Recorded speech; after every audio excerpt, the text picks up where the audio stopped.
يا أيها الذين آمنوا اتقوا الله وقولوا قولا سديدا يصلح لكم أعمالكم ويغفر لكم ذنوبكم ومن يطع الله ورسوله فقد فاز فوزا عظيما أما بعد فإن أصدق الحديث كتاب الله وخير الهدي هدي محمد صلى الله عليه وسلم وشر الأمور محدثاتها وكل محدثة بدعة وكل بدعة ضلالة وكل ضلالة في النار.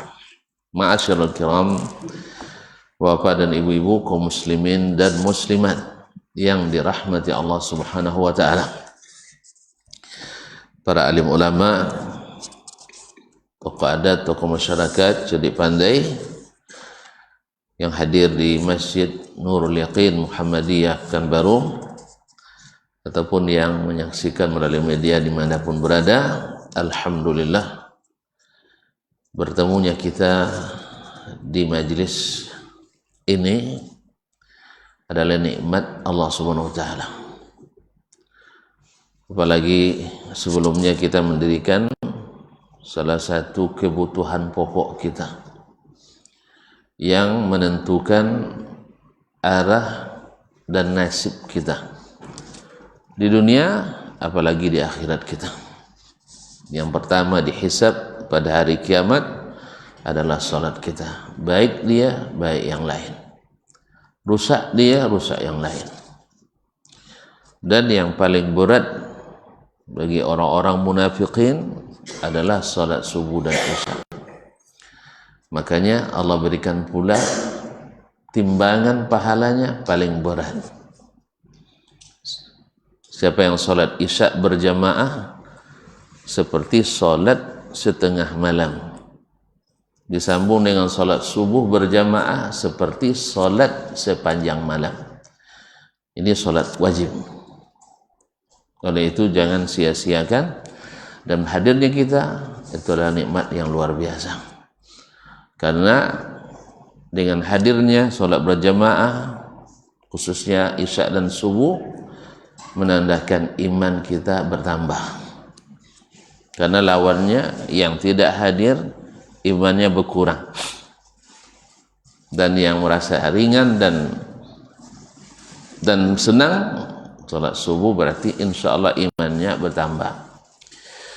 Tambah pula kita duduk sampai menjelang syuruq adalah satu amalan utama. Dalam hadis disebutkan selesai salat subuh kita duduk sampai terbit matahari tak batal wudu, berzikir, bertasbih, bertahmid. Lepas itu setelah terbit matahari salat 2 rakaat, dituliskan baginya pahala haji sempurna dan sempurna. Walaupun hadis ini secara sanad diperselisihkan oleh para ulama antara yang menghasankan dan yang mendhaifkannya. Namun salat setelah terbit matahari sahihun sabit, sahih dan sabit dari Nabi alaihi salatu wassalam. Dalam hadis Amr bin Abasah yang diriwayatkan oleh Imam Muslim. Yang diperselisihkan adalah masalah pahala seperti haji sempurna. Bukan maknanya tidak boleh salat sunat setelah terbit matahari di saat kita duduk sampai terbit matahari. Sebagian memahami kalau gitu tidak usah salat, salah. Sebab thabit Nabi SAW salat sunat setelah terbit matahari.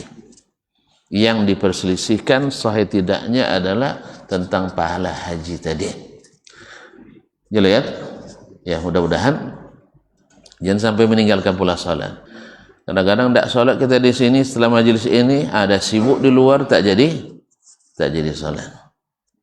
Ma'asyiral kiram dirahmati Allah, sekali lagi kita bersyukur pada Allah atas nikmat ini.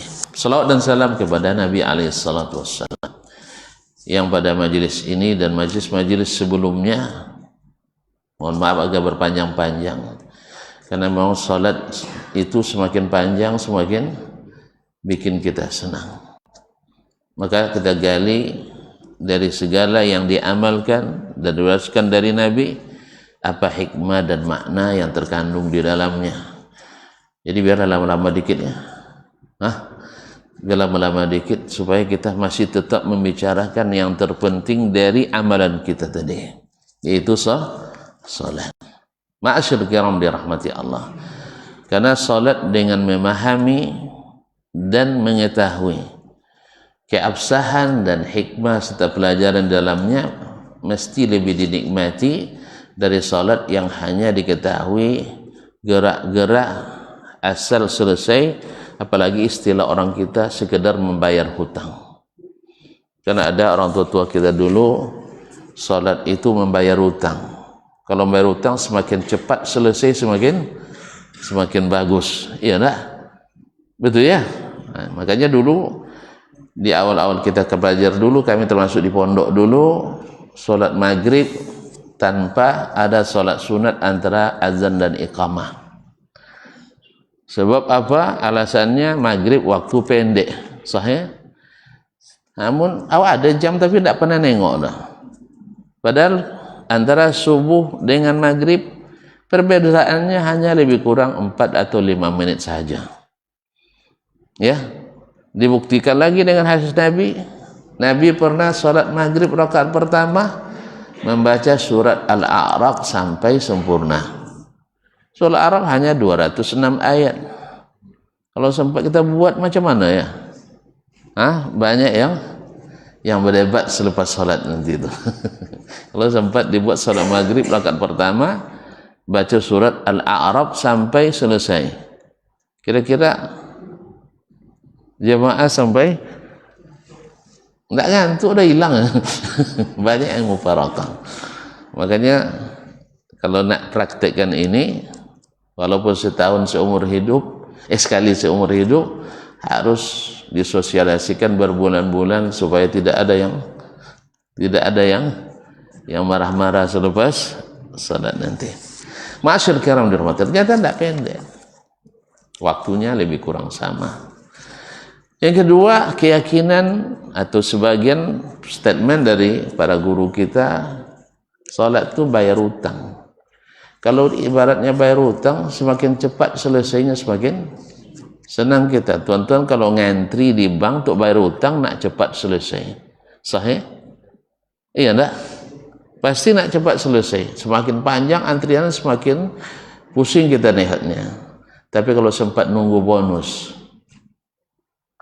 semakin lama nunggu semakin banyak bonusnya. Kira-kira gimana? Senang. Itulah makanya kalau bayar hutang orang bayar hutang di rumah lansai juga ya. Makanya banyak yang sholat di rumah. Apa sebab? Karena bayar hutang. Lebih cepat, lebih baik. Paradigma inilah barangkali yang membuat kita tidak semangat datang ke rumah Allah itu. Karena hanya sekedar melepas hutang.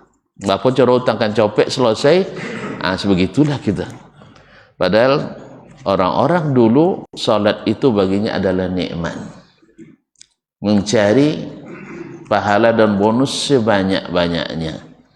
Makanya ada orang yang dulu terlewat salat berjamaah asar, menangis dia seperti ada kematian di rumahnya. Seperti kematian di rumahnya, telat dia. Ada orang yang dulu sudah masuk kaki kanannya dalam masjid, azan muazzin, kaki kiri masih di luar, azan muazzin, dia baca inna lillahi wa inna ilaihi rajiun. Musibah ya? Iya. Sebab sejak 40 tahun lamanya tidak pernah azan muazzin kecuali dia sudah dalam masjid. Ini terlambat sekali itu. Awak Masya Allah sudah tahiyatul akhir imam, alhamdulillah, bukan musibah, masih terkejar. Kadang-kadang ada juga dah selesai orang salat jamaah, alhamdulillah saya masih juga ke masjid, orang lain tak ke masjid, yang penting utang selesai. Itu masalah. Jadi sebab itu kaum muslimin dan muslimat, kenapa agak berlama-lama? Karena supaya kita menikmati belajarnya dan menikmati pula untuk mempraktekannya. Sahih? Iya dah. Ada sebagian kawan-kawan dulu kalau di Madinah tuh sengaja setelah di belakang kami kan berubah jadi sistem S S SKS, sistem semesteran. Jadi semakin lama semakin menikmati tinggal di Madinah. Ada yang sengaja merasukkan diri, menggagalkan ujian sendiri supaya nambah semester lagi. Kalau di masa kami memang tidak ada itu. Yang ada di masa kami, gagal satu materi tak dikasih tiket pulang aja bayar sendiri. Kalau gagal satu mata kuliah, kalau gagal 2 mata kuliah itu tidak boleh pulang sama sekali, walaupun bayar tiket sendiri waktu libur musim panas. Jadi ada cerita anak Afrika tidak pulang musim panas itu, pas antrian makan di dapur umum dia minta tambah nasinya, yang pekerjaannya orang Bangladesh, orang Bengali. Zid ya Syekh katanya, tambah dikit, minta tambah lagi. Akhirnya tidak mau petugas yang tukang bagi makanan itu. Dia bilang, marah Afrikanya, anta mapimuh, kamu tidak punya otak katanya. Dijawab sama Abang Gali itu, sebab yang tidak pulang di musim panas orang-orang yang gagal. Anta mapimuh, kamu yang tidak punya otak. Kalau punya otak pasti pulang liburan ini. Allah musta'an. Ma'asyiral kiram dirahmati Allah. Ini kita sambung belajar kita ya. Masih berkaitan dengan doa istiftah. Ya, iftitah itu doa pembuka dalam salat kita.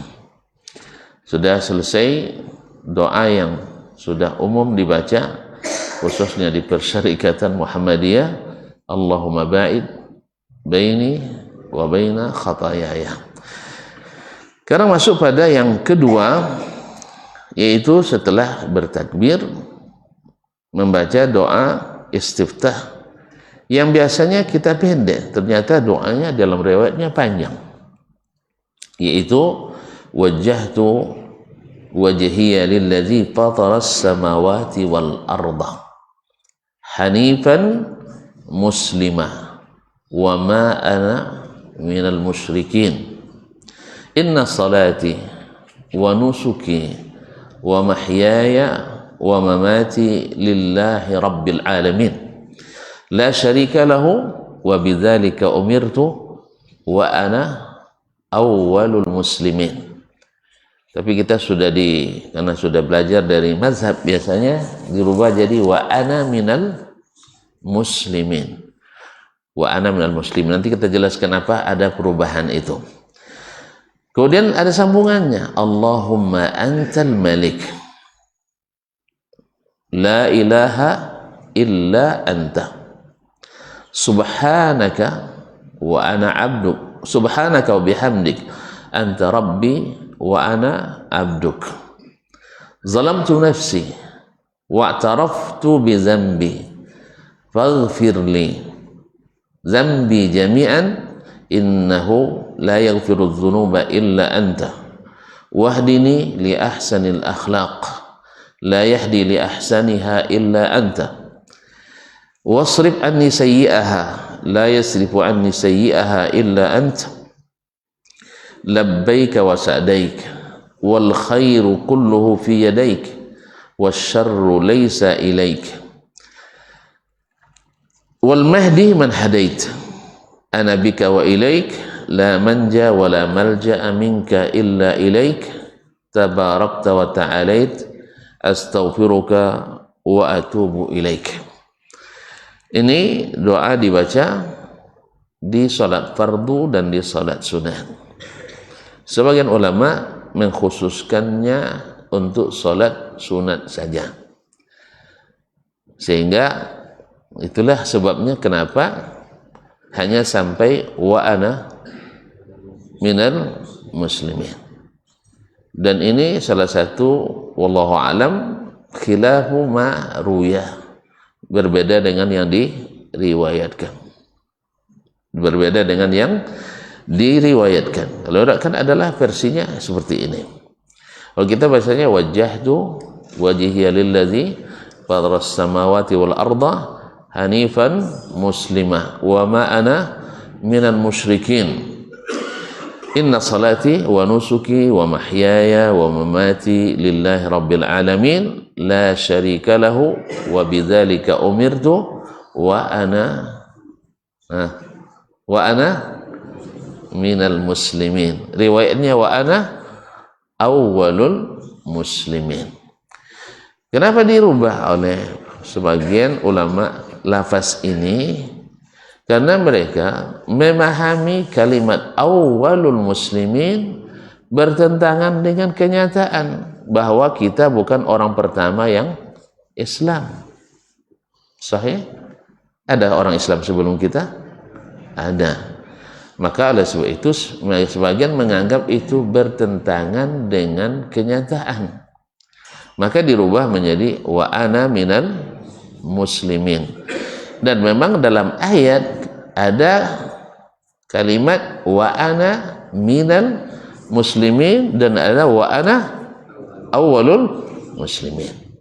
Jadi karena ada dalam ayat kedua lafaz itu, maka dirubahlah yang ada dalam riwayat ini bahwa kita bukan orang pertama yang minal muslimin. Yang kedua, bi'tibar dengan menganggap Nabi di masa dia berdakwah, beliaulah orang yang pertama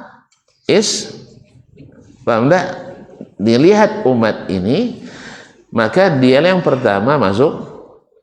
Nabi kita adalah orang yang pertama masuk Islam. Maka dia membaca wa ana awwalul muslimin. Wa ana awwalul muslimin. Padahal sebenarnya bukan makna yang awalul muslimin ini saya yang tercatat orang Islam pertama, tidak. Maksudnya seperti dalam ayat ketika Allah mengisahkan tentang Nabi Musa alaihissalam, beliau mengatakan wa ana awalul mu'minin, saya adalah yang pertama orang beriman. Pada sebelumnya ada nabi-nabi sebelumnya, Nabi Ibrahim, Nabi Lut, Nabi Nuh, Nabi Idris, Nabi Adam alaihissalam. Mereka adalah lebih dulu daripada Nabi Musa. Tetapi mengatakan saya orang pertama beriman. Demikian juga ketika Nabi alaihissalatu atau dikatakan kepada Nabi alaihissalatu wassalam atau dikatakan kepada Nabi Isa alaihissalam, qul in kana lirrahmani waladun fa ana awwalul abidin. Qul in kana lirrahmani waladun, katakan hai Muhammad sallallahu alaihi wasallam, andainya Allah punya anak, saya adalah orang yang pertama beribadah hanya kepada Allah. Bukan maksudnya beribadah kepada anak Allah, bukan. Artinya walaupun ada anak Allah, andai-andai seperti klaim orang-orang kafir, saya tetap orang yang pertama beribadah pada Allah SWT. Tidak akan beribadah kepada anaknya. Karena beribadah kepada selain Allah itu adalah syirik. Paham? Ini kan berandai-andai ini, andai-andai yang tak mungkin terjadi. Karena orang-orang pengikut agama samawi sebelum kita, Yahudi dan Nasrani. Karena mereka adalah, kenapa mereka? Karena mereka adalah agama yang asalnya Islam. Asalnya Islam. Jadi ada kemiripan dengan agama kita, bahwa Tuhannya sama-sama Allah, bukan Tuhan yang diakui seperti dalam agama lain, sama-sama Allah. Yang kedua, sama-sama dapat kitab. Sahih? Orang Yahudi dapat kitab. Nabi Musa, Yahudi dapat Taurat. Orang Nasrani dapat Injil. Sama-sama dapat wahyu dari langit. Yang ketiga, sama-sama didakwakan oleh Nabi. Sahih? Umat Nabi Yahudi, nabinya Nabi Musa dan Harun.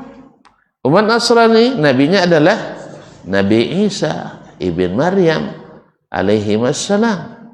Jadi ada kesamaan-kesamaan. Nah, oleh sebab itu mereka karena melakukan perubahan dalam agamanya. Ingat, setiap perubahan dalam agama mesti melahirkan kesesatan. Semakin jauh perubahannya, semakin besar pula kesesatannya. Jelas? Tidak yakin nampaknya. Ustaz kayaknya tidak menyentuh masalah, tidak ada bid'ah hasanah. Kami meyakini ada bid'ah hasanah. Saya mengatakan, karena Nabi kita mengatakan semua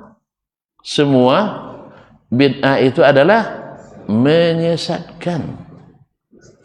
Lalu ada sebagian ulama mengatakan bid'ah tidak semuanya menyesatkan. Tonton pilih yang mana yang benar di antara keduanya. Padahal saya tanya, antara pernyataan Nabi dengan pernyataan sebagian ulama itu bertentangan atau tidak? Nabi bilang setiap bid'ah sesat. Sebagian ulama mengatakan tidak semua bid'ah sesat. Mana yang benar? Enggak, pertama bertentangan enggak pernyataan itu? Bertentangan. Bapak katakan semuanya salah. Lalu saya tanya, enggak, tidak semuanya salah. Ada yang benar. Bisa dikatakan dua perkataan ini benar keduanya? Enggak. Ada yang salah, ada yang benar. Siapa yang salah di antara keduanya? Nabi ya. Wah, kita harus ikut ulama. Awak harus ikut ulama. Tidak bisa sembarang beragama nih. Harus ada imam kita.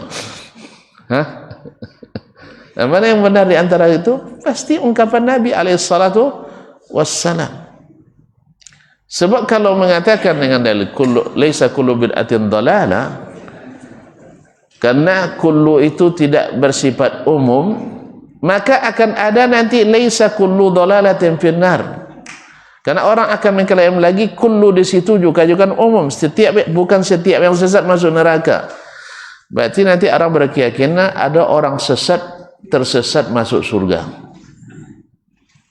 Ini bahaya nih kaum muslimin.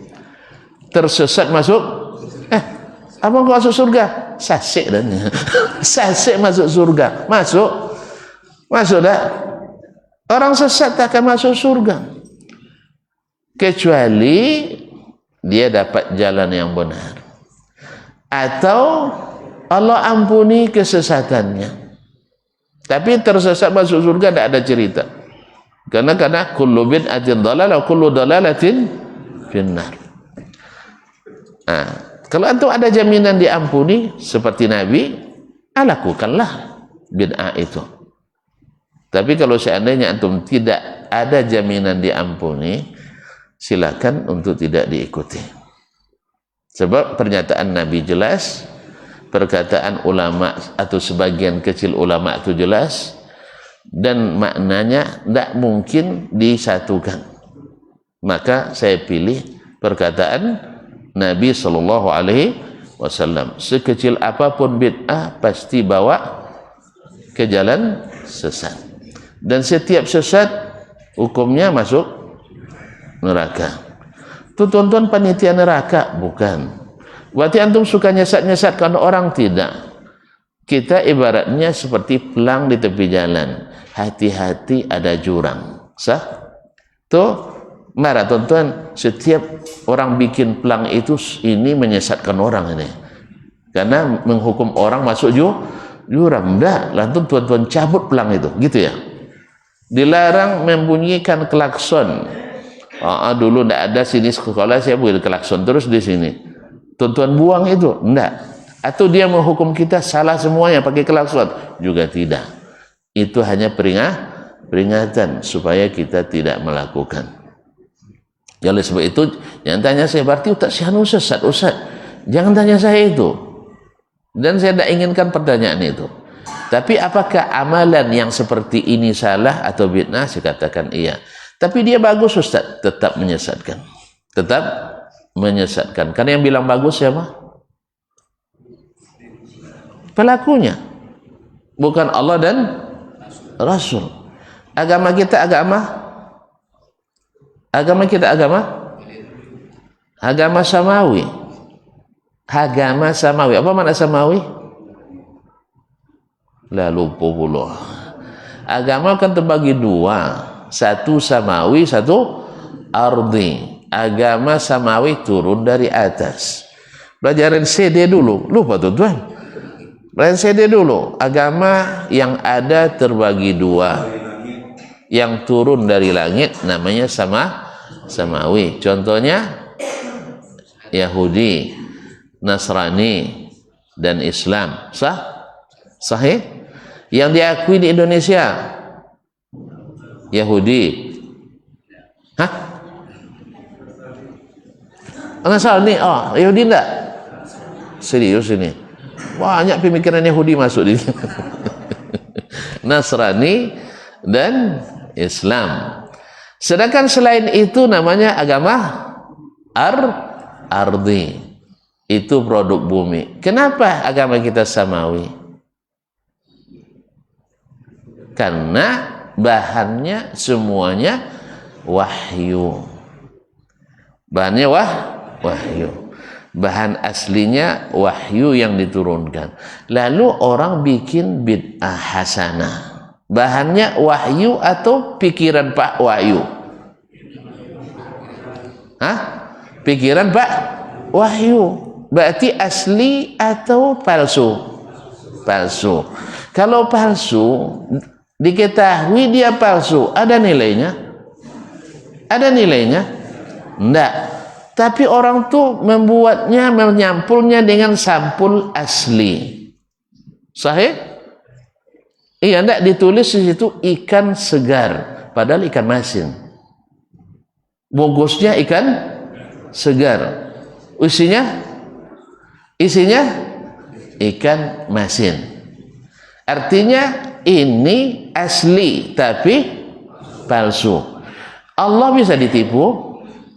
Allah bisa ditipu? Enggak. Masyarakat? Itu makanya masyarakat cenderung menerima mana orang banyak. Mana orang banyak. Ada banyak yang mengikutinya, berarti benar. Tambah pula riwayat ada yang mengatakan izaktalafan nasu fa'alaikum bisawadil a'zam. Andainya manusia terjadi perbedaan pendapat, ikutilah suara mayoritas. Kayak demokrasi aja. Kayak demokrasi aja ikut suara mayoritas. Hadis ini tahu tuan-tuan derajatnya? Tahu derajatnya? Hadis mungkar. Hadis mungkar, mana yang lebih lemah daripada hadis dhaif? Hadis mungkar lebih lemah dari hadis dhaif. Hadis dhaif boleh dipakai? Enggak. Karena hadis dhaif termasuk yang ditolak. Ini lebih lemah dari hadis dhaif. Oleh sebab itu, maka hadis ini tidak dijadikan jelasan untuk mengatakan yang banyak pasti lebih. Hadis ini tidak bisa dijadikan landasan bahwa golongan mayoritas pasti benar. Karena bertentangan dengan seluruh ayat Al-Quran yang mengatakan bahwa sebagian besar manusia, ya Allah ya Rabbi, sebagian besar manusia la ya'lamun, tidak tahu. Sebagian besar manusia la yaqilun, tidak paham. Sebagian besar manusia kafirun, tidak beriman. Sebagian besar manusia sesat. Allah katakan wa in tuti' aktsara man fil ardi yudilluka an sabilillah. Kalau ikuti orang yang paling mayoritas di bumi, kamu akan disesatkan oleh mereka. Sahih?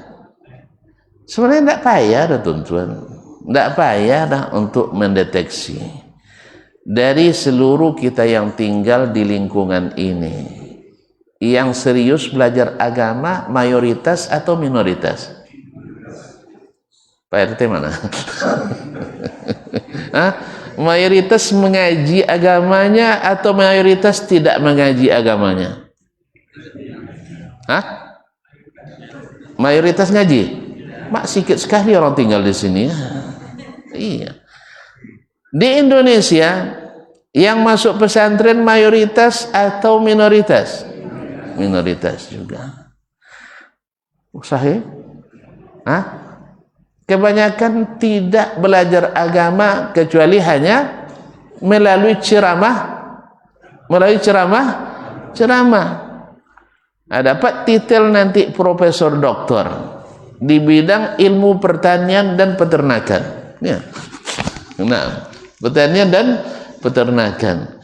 Karena beliau yang paling tinggi jabatan di daerah itu dan yang paling rajin berinfak pula, dan rajin ke masjid, dan lama-lama sering pengen jadi pengantar pelaporan keuangan kita, akhirnya menjadi tokoh agama. Lalu dimasukkan amalan-amalan yang disukai orang banyak, tidak ada yang akan menentang. Pertama, donasi dia yang tanggung semuanya, AC dia yang beli semuanya, karpet dia yang ganti. Akhirnya itulah yang jadikan agama. Mungkin dalam keadaan seperti ini sebagian besar pasti benar? Mungkin yang paling mayoritas pasti benar? Tidak mungkin. Makanya hadisnya mungkar, bertentangan dengan Al-Quran dan bertentangan dengan hadis-hadis Nabi Sallallahu Alaihi Wasallam.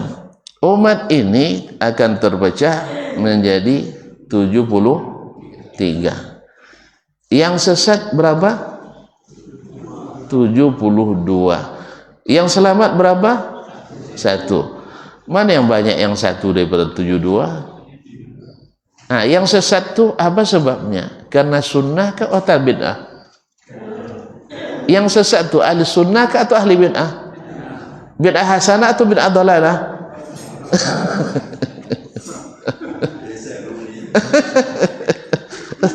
Bid'ah hasanah atau bid'ah dhalalah yang tersesat itu? Yang dhalalah. Pasti dhalalah. Yang terselamat?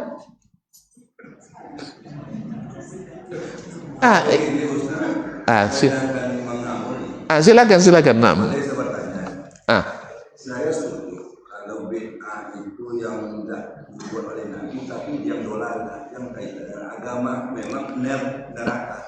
Enggak, definisinya belum benar itu. Bid'ah itu setuju saya. Tapi yang kaitan dengan agama. Enggak, yang Bapak sebutkan tadi. Bid'ah dhalalah. Enggak, yang Bapak sebutkan tentang definisi bid'ah tadi, tolong diulang. Bid'ah itu kan sesuatu yang tidak dibuat oleh Nabi, tidak dibuat oleh? Kaitannya tentu dengan agama. Enggak, masih tidak benar. Definisinya keliru. Makanya banyak dai yang lebih besar namanya daripada ilmunya. Kalau semua yang tak dibuat Nabi bid'ah, jangan pakai mikrofon katanya. Sahih? Jangan pakai HP. Sahih? Kalau pergi haji pakai onta. Gara-gara mendefinisikan bid'ah semua yang tak ada di zaman Nabi. Nah, tolong perbaiki definisi dulu. Baru kita sepakat. Dan bid'ah itu setuju bid'ah yang tidak dibuat oleh Nabi tapi di bidang agama. Enggak, definisi yang tidak dibuat Nabi saja itu belum cukup. Itu definisi orang-orang awam tuh. Mohon maaf ya. Bukan definisi para ulama, tidak. Jadi kalau ada yang mengatakan bid'ah yang tidak dibuat oleh Nabi, itu bukan definisi ulama. Definisi orang-orang awam, orang dai-dai yang tidak punya dasar ilmu yang kuat. Lalu setiap yang ada zaman Nabi itu tidak dibuat oleh Nabi itu bid'ah. Jadi kan nanti sekolah bid'ah, kuliah bid'ah, begini anda ya sunnah ya, kalau begini sunnah ya. Bebini satu bid'ah. Karena kalau itu yang dibuatnya tidak dibuat oleh Nabi, berarti bid'ah. Nabi bini berapa? Ya semuanya ahli bid'ah ini. Nah, jadi definisi dudukkan dulu. Ada pula yang mengatakan Nabi merekomendasikan bid'ah. Sahabat pernah berbuat bid'ah lalu disahkan oleh Nabi. Ini konsekuensinya Nabi adalah ahli sunnati wal bid'ah. Sebab dia merekomendasikan, Nabi merekomendasikan bid'ah. Apa konsekuensinya? Nabi ahli sunnah dan ahli bid'ah. Berarti setiap ahli bid'ah adalah pengikut Nabi yang sah. Yang tidak berbuat bid'ah berarti pengikut Nabi yang tidak sah. Sebab Nabi mensahkan bid'ah, sedangkan antum tak mau menerima bid'ah. Maka kita ini tidak dianggap ahlus sunnah. Karena apa? Karena tidak menerima bid'ah. Karena Nabi mensahkan bid'ah. Sekali lagi, definisi yang tidak diambil dari ulama. Bahkan tidak diambil dari Nabi SAW. Sebab hadisnya terang, Pak. Nabi jadikan sunnah itu dengan bid'ah bertentangan, bukan berkawan. Kita ulang hadisnya. Enggak mau ya? Fa innahu may ya'ish minkum. Siapa yang hidup di antara kalian, fasayara ikhtilafan katsira, pasti akan menyaksikan perselisihan yang banyak. Berarti setelah Nabi wafat akan terjadi perselisihan yang banyak. Apa yang membuat mereka berselisih setelah Nabi wafat? Karena ikut Nabi kah? Atau karena mengikut pendapat? Mengikuti pendapat. Sudah pasti. Sebab di zaman Nabi ada yang berpendapat langsung dibawa ke Nabi. Sah? Nabi nanti akan menghukumnya. Pendapat antum salah, pendapat sepulan benar. Jelas? Nah, yang salah ini kira-kira dia terima atau dia debat lagi?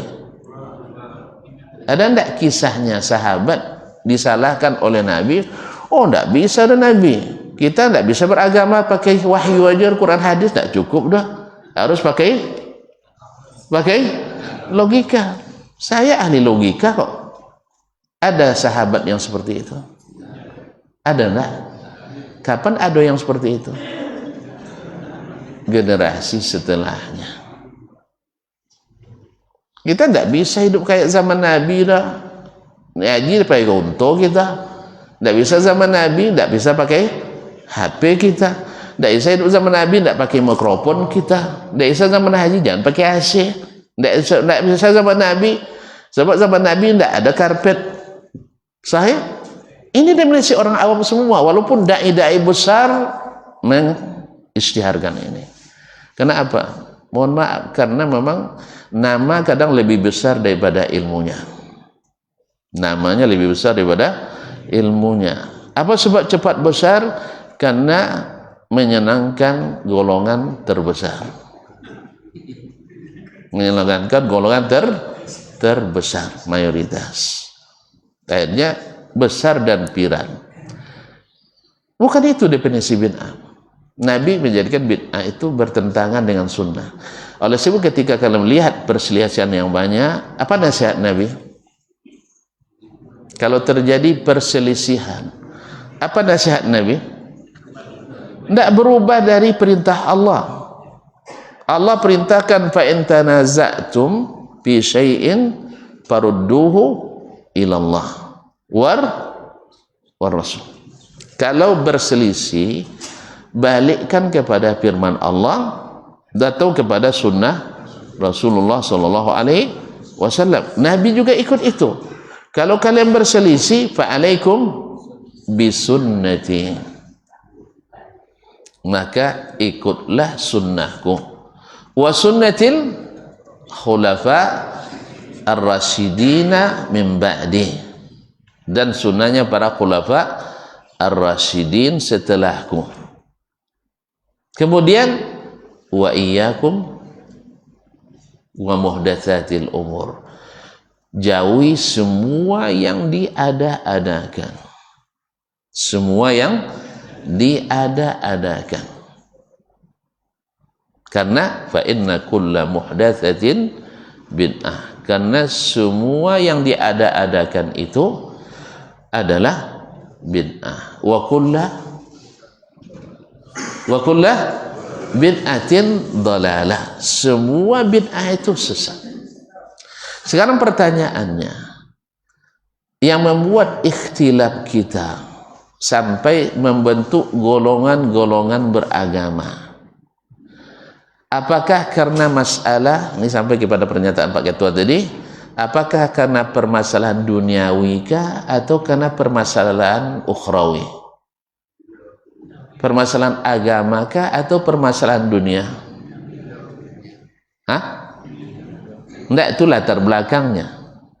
Ya gara-gara cari pengikut atau cari ini yang membuat kita berselisih, lalu terbentuk golongan-golongan keagamaan karena profesi duniawi kah atau profesi agama. Saya ulang kembali, ada orang Islam bentuk golongan para pencuri, ada enggak? Golongan pencuri Islam ada? Enggak ada ya? Atau yang suka korupsi membuat asosiasi Islam koruptor, ada? Ada enggak? Ada. Para penipu di pasar membuat golongan agama? Jawablah tuh. Udah jawab saya sedih jadinya. Ada. Persatuan Islam pemain domino ada? Nggak ada. Sahih? Semua aliran keagamaan lahir daripada masalah agama, bukan duniawi, agama. Walaupun obsesinya duniawi, benar. Tapi perselisihan yang terjadi ada perselisihan agama, bukan perselisihan dunia. Paham nggak? Paham? Misalnya ketika mikrofon atau radio ditemukan, lalu dipakai untuk hiburan, tidak ada orang berselisih. Sahih? Tapi ketika dipakai untuk sesuatu yang sifatnya agama, mulai orang berselisih. Tahu tidak tuan-tuan, ketika radio pertama ditemukan, banyak ulama yang menolak. Tidak tahu ya? Tidak tahu ya? Ini syaitan nih katanya. Apa sebab? Dibuka radio BBC London versi bahasa Arab, dibilangnya di radio itu huna London, di sini London, padahal yang dengar sedang di Mekah. Kazabta, katanya, kamu bohong, sekarang kita sedang di Mekah. Paham? Mulai terjadi pelisian ketika masuk ke ruang agama, ketika internet ditemukan. Berselisih juga sebagian ulama karena belum paham internet ketika digunakan untuk sarana dakwah. Ada kawan kami sehari semalam berdebat antara boleh hendak dijadikan sarana dakwah atau tidak. Yang satu bilang tidak boleh, bid'ah. Yang satu bilang boleh, ini hanya sekedar sarana. Yang bilang bid'ah karena syekhnya juga belum paham menggunakan internet. Dan itu bagian yang baru dimasukkan dalam bid'ah agama. Akhirnya dia bid'ahkan. Yang satu tidak, syekhnya dah paham internet, dan ini hanya sekedar sarana yang tidak merubah agama. Alhamdulillah, yang satu yang mengatakan bid'ah itu lebih dulu menggunakan internet berdakwah daripada yang mengatakan boleh tadi. Jelas? Jadi ketika masuk di ruang agama terjadi perpecahan. Jelas? Jelas? Tidak jali nampak. Dulu ketika agama ini dibangun hanya di atas wahyu. Apa kata Allah? Sami'na wa ta'na. Apa kata Rasulullah? Sami'na wa ta'na. Amana ar-rasulu bima unzila ilaihi min rabbih wal mu'minun. Apa aja kata Allah mereka imani.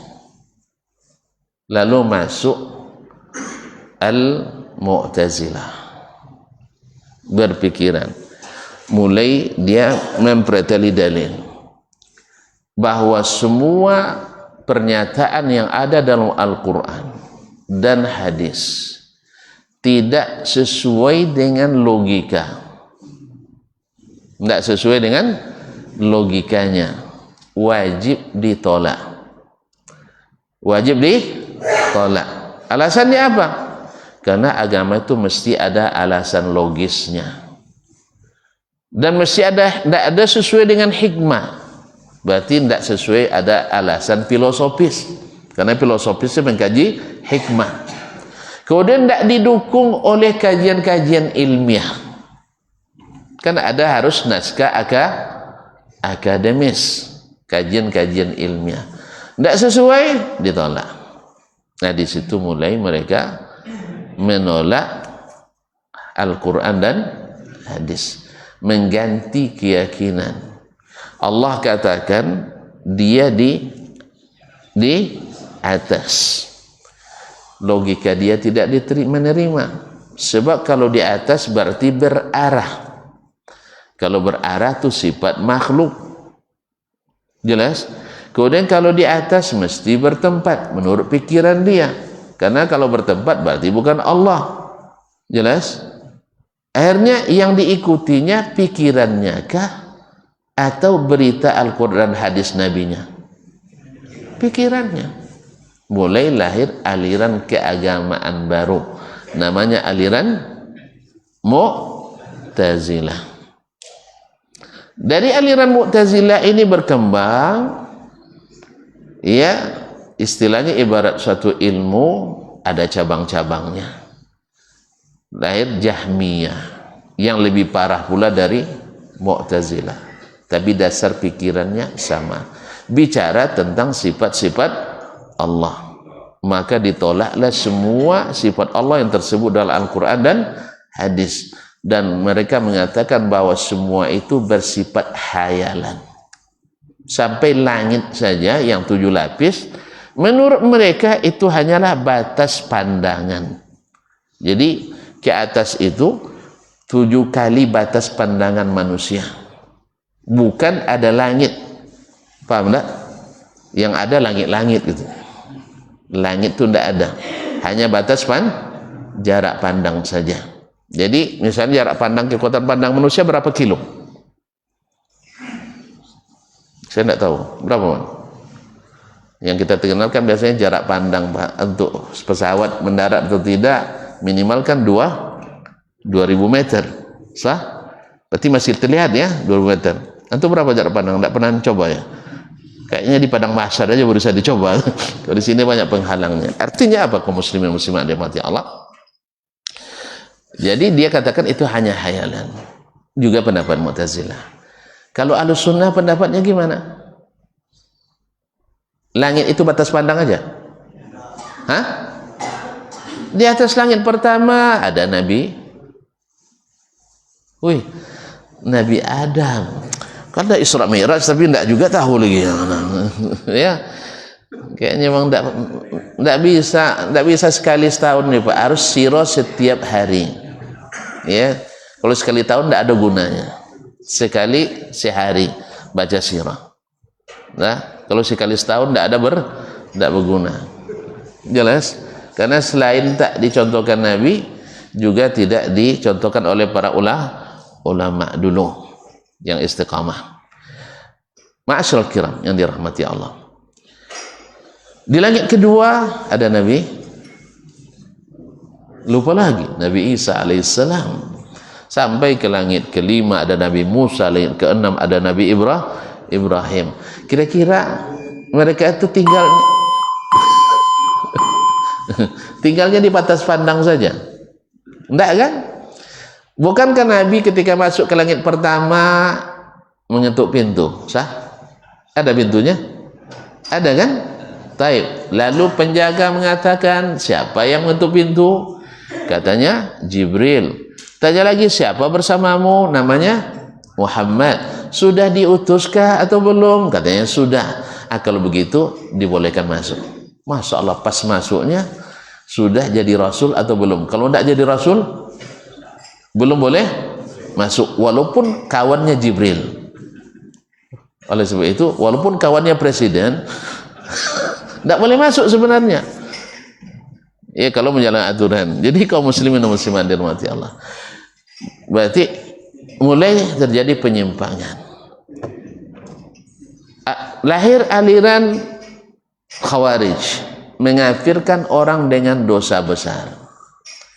Padahal Allah dan Rasul tak pernah mengafirkan orang kecuali dengan kekufuran, dengan kesyirikan. Ini tak dosa besar membuat kafir, sehingga mereka menjadi kaum pemberontak kepada pemerintah yang sah.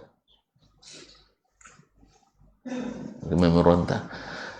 Juga sekali lagi aliran keagamaan.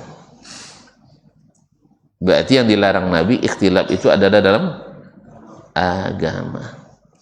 Sebab dia akan melahirkan golongan-golongan yang sesat. Jelas? Saya kira dengan contoh itu sudah nampak ya. Adapun ditemukannya jam. Dulu yang menemukan jam orang Islam atau orang kafir? Islam. Terjadi golongan keagamaan? Tidak ada. Ditemukan lagi angkutan. Misalnya yang pertama memanfaatkan irigasi juga orang Islam.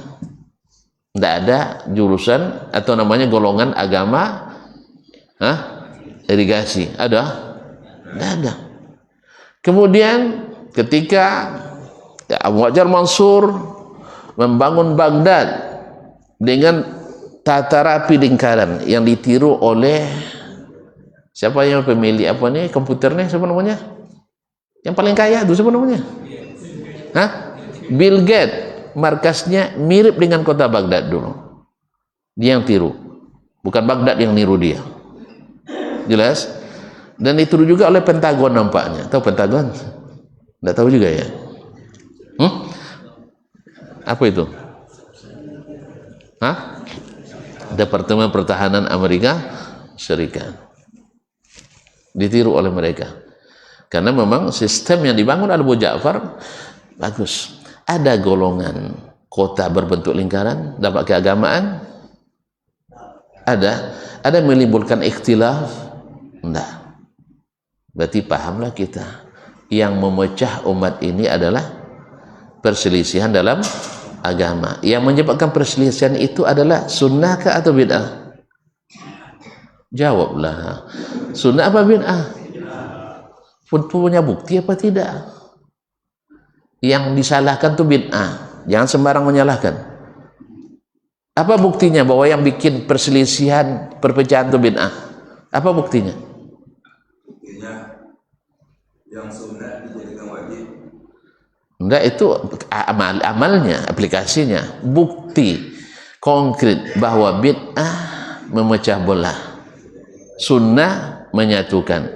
Punya bukti enggak, tuan-tuan? Memang harus belajar sirah lagi. Tidak cukup dengan maulid Nabi saja. Iya. Tidak diperingati, bagus itu. Karena memang Nabi dan sahabat tidak memperingati. Ulama yang 4 nya tidak bid'ah, Pak.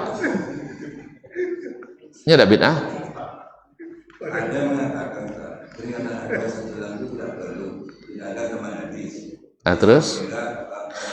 Tidak, Pak. Saya tidak setuju itu. Nanti kurangi cuti kami. Kalau perlu ditambah untuk cuti. PHBI tambah aja, biar cuti tambah banyak.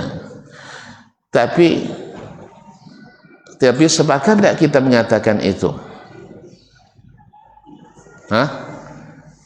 Sepakat tidak kita mengatakan itu? Sunnah.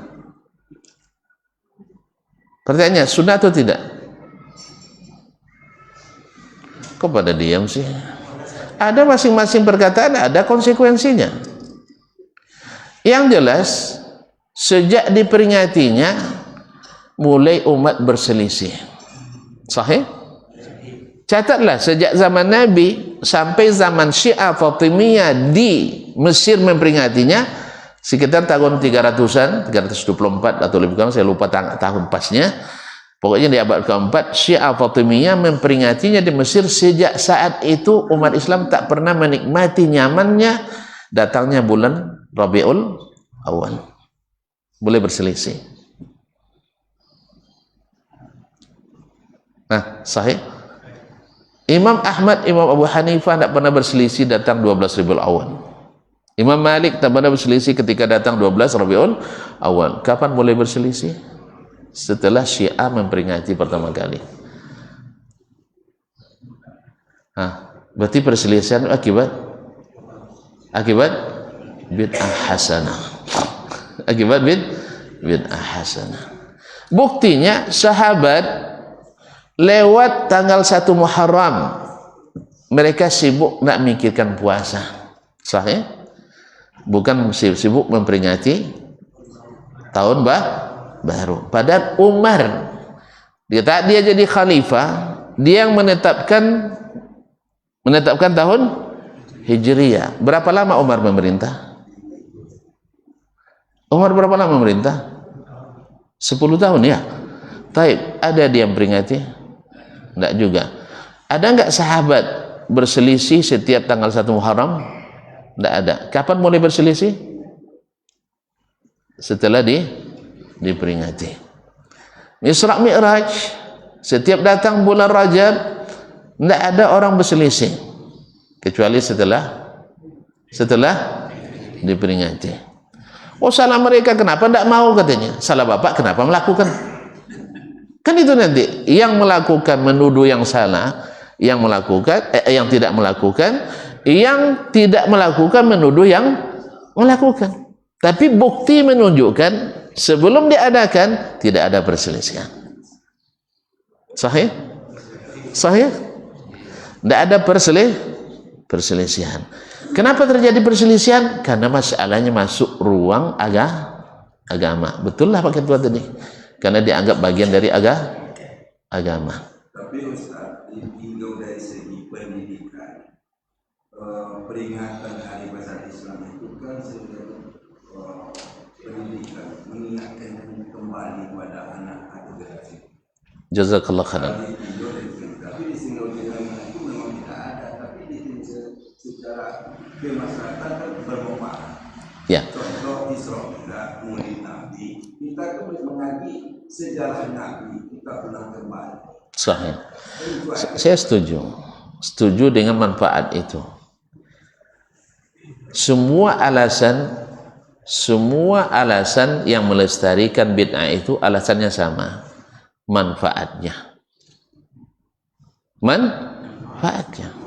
Orang sufi ketika dia meyakini doanya mustajab di kuburan wali, bukan tidak ada manfaat. Dengan adanya kunjungan ke kuburan wali banyak infak. Bermanfaat enggak? Manfaat enggak? Manfaat. Khamar halal pun enggak? Halal pun enggak? Tapi mohon maaf, zina ada manfaat? Woi, jawablah. Zina ada manfaat? Ada. Orang tidak punya tempat untuk melampiaskan. Kalau tidak dilampiaskan sakit Pak. Makanya bapak-bapak kita banyak yang sakit karena ibu-ibu tidak kasih. Serius. Dia butuhnya 3 tapi dibatasi jadi setengah. Dia butuh 3 tapi dikasih setengah. Harusnya dia sekali 2 hari harus dapat. Tapi sekali 2 bulan baru dapat. Sakit. Tapi apakah dengan ini kita halalkan zina? Enggak. Sahih? Orang-orang yang janda-janda, cantik-cantik pula, enggak ada pekerjaan. Terbantu enggak dengan zina? Terbantu enggak? Terbantu. Makanya banyak apa nama istilahnya yang tukang nikahkan orang itu apa istilahnya? La ilaha illallah, kampung janda itu apa istilahnya, nama kan ada. Kalau barang kan broker kan, kalau barang kan broker, kalau ini tukang pasarkan nikah kontrak atau apa namanya? Hah? Nggak ada yang tahu rupanya ya, karena nggak pernah berpelanggan ya. Alhamdulillah tuh. Tidak mak comblang, tidak apa istilahnya. Dia yang sudah siapkan stok-stoknya, apa namanya? Bukan kalau barang supplier ya, atau broker atau ini untuk nikah. Ya Allah. Hah? Dasar tuan-tuan tidak pernah ikut. Saya juga. Apa namanya? Negara bodoh di sini tuh asli ini untuk nikah kontrak. Anggap jalan broker ya, anggap broker aja ya.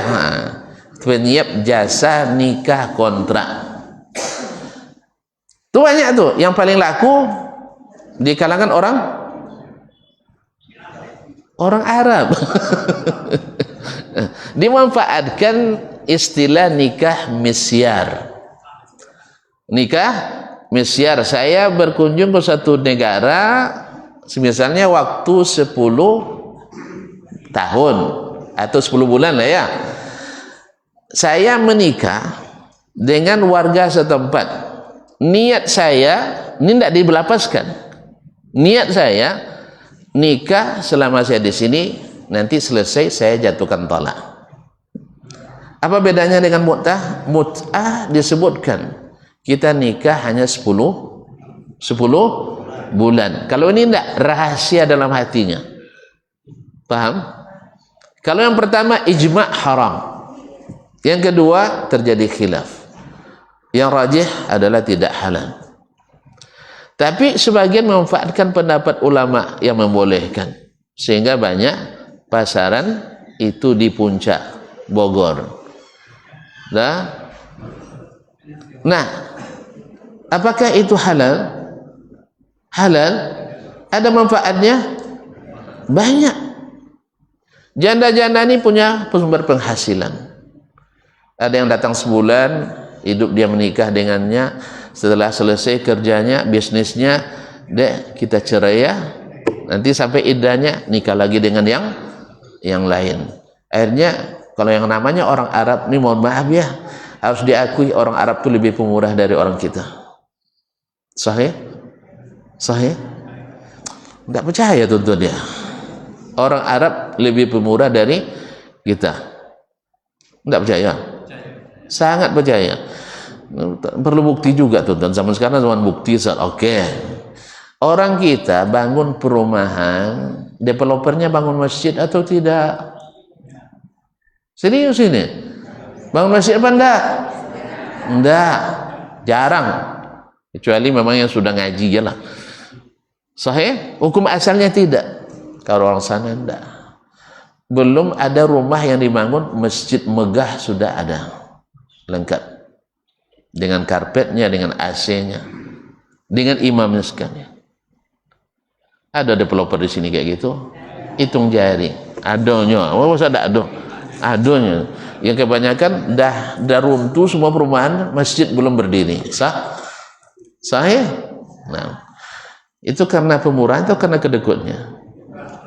Terjadi musibah di dunia manapun, orang Arab selalu turun. Ini kita selalu nih salah-salahkan orang Arab ya. Palestina dijual sama Arab Saudi sama Israel katanya. Masya Allah. Yang bilang itu negerinya buka hubungan diplomatik sama Israel resmi. Yang dituduh sampai hari ini tak buka hubungan diplomatik. Mesir sahabat Israel. Maroko sahabat Israel. Iran sahabat Israel. Lebanon, apa namanya, Jordan ada kedutaan. Arab Saudi nggak ada sama sekali. Yang komitmen di negara Arab tuh yang tidak bunga hubungan diplomatik adalah negara-negara teluk Arab Saudi. Tapi yang tertuduh kerjasama sama Yahudi, Arab Saudi. Masuk enggak? Sekarang yang rutin bantu 10 juta dolar per bulan Arab Saudi. Orang Indonesia 2 miliar rupiah setahun kadang. Ini per bulan 10 miliar dolar. Mana yang banyak 10 juta dolar daripada 2 miliar rupiah. Angkanya banyak 2 miliar rupiah. Jadi kadang-kadang ikhwan dipindah. Baik. Jadi Pak, kalau masalah manfaat tidak bisa jadikan alasan untuk mensahkan. Karena semua yang tidak sah itu rata-rata punya manfaat. Jadi alasan manfaat tidak cukup, alasan buktinya Abu Hanifah, Malik, Syafi'i, Ahmad dan semua yang istiqamah mengikut imam-imam ini tidak melakukannya.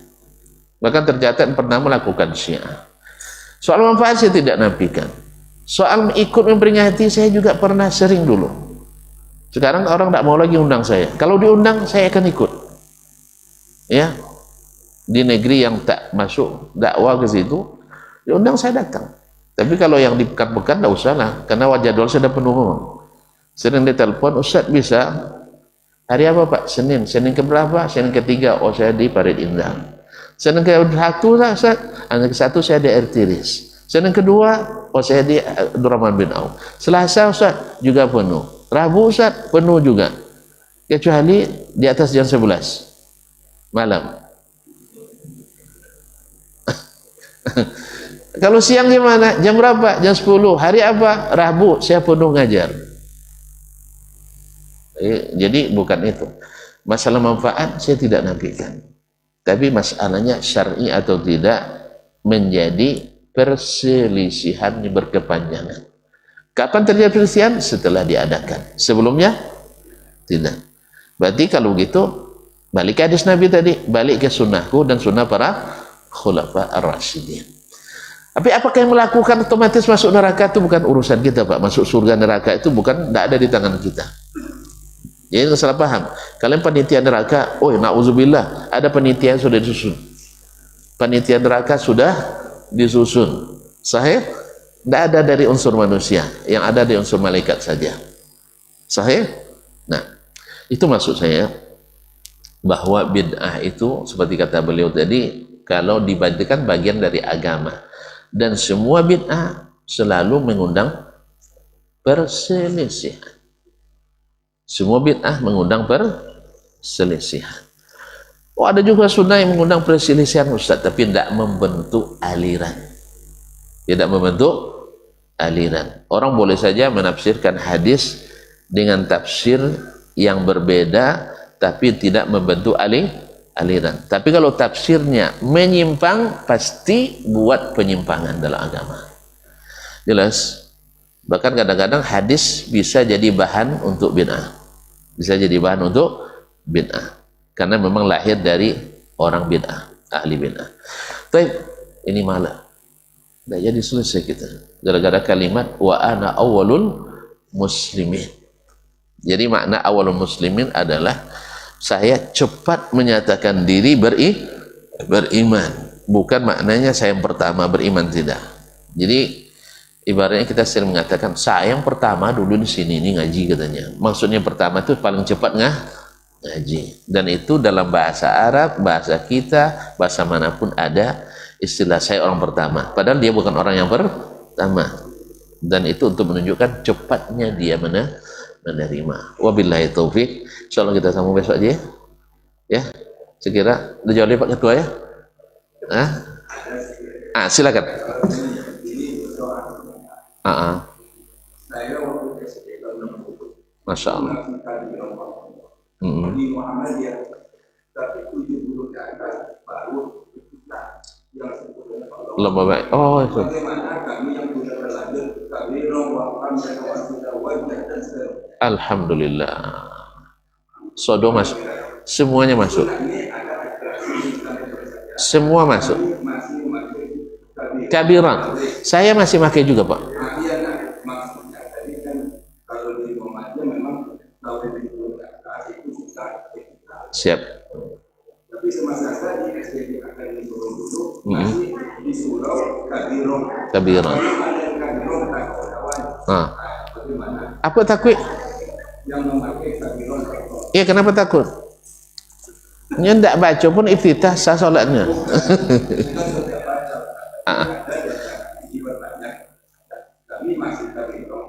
Sampai sekarang? Sama.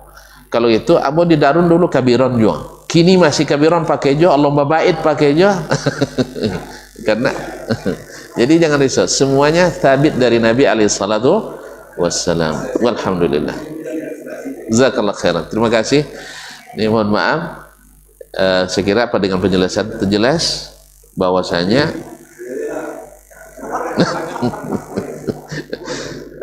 kembali ke yang tadi. Jadi yang pertama bid'ah itu seperti kata beliau yang dalam masalah agama. Yang kedua bid'ah itu setelah Nabi tiada. Yang ketiga bid'ah selalu menimbulkan masalah. Oleh sebab itu solusinya adalah kembali yang tidak bermasalah. Apa yang tidak bermasalah? Sunnah Rasulullah Sallallahu Alaihi Wasallam. Oh, tidak mudah Ustaz. Saya akui memang tidak mudah. Kecuali bagi orang yang Allah mudahkan baginya. Oleh sebab itu mudah-mudahan tentu kita akan lebih cenderung kepada sunnah Nabi daripada bid'ah selain Nabi Alaihissalatu Wassalam. Terima kasih dan mohon maaf. Mudah-mudahan masih ada waktu untuk bertemu kembali. Wabillahi taufiq wal hidayah. Wallahu ta'ala alam wa sallallahu ala nabiyyina Muhammad wasallam. Wassalamualaikum warahmatullahi wabarakatuh.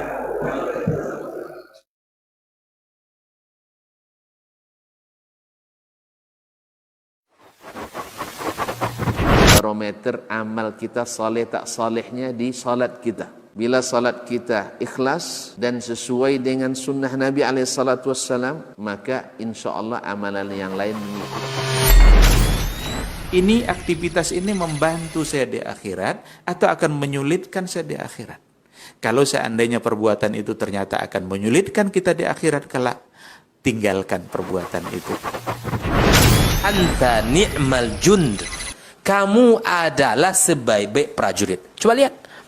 Kamu adalah sebaik-baik prajurit. Maka tujuannya adalah menghancurkan kehidupan rumah tangga.